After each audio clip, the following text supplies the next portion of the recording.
అండి ఈరోజు వీడియో ఏంటంటే కోడిగుడ్డు కూర అండి. అలా ఇంట్లో కూరగాయలు ఏమీ లేవు, పక్కెళ్ళి 5 గుడ్లు తీసుకొచ్చి కూర పెట్టామండి. పెట్టేది ఇప్పుడు అయిపోయిన కూర.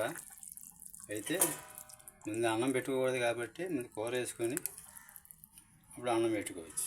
ఎందుకంటే అన్నం పెట్టుకున్నాక కూర వేసుకోకూడదండి. కూర వేసుకున్నాక ఏదైనా సరే అప్పుడు అన్నం పెట్టుకోవాలట.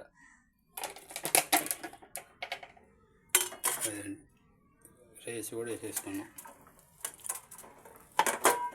సరే, గుడ్డు పులుసు ఇవ్వాలి. గుడ్డు వచ్చి 8 రూపాయలండి గుడ్డు. సరే, కార్తీక మాసం అవడం కానీ రేట్లు పెంచేశారు. గుడ్డు పులుసు ఎక్కిన ఈరోజు ట్రాఫిక్ కోడిగుడ్లు అండి. వీడియో ఓకే అండి. రేపు మరొక ట్రాఫిక్తో మరొక కూర లేకపోతే ఇంకో వీడియో పెడతామండి. లైక్ చేయండి.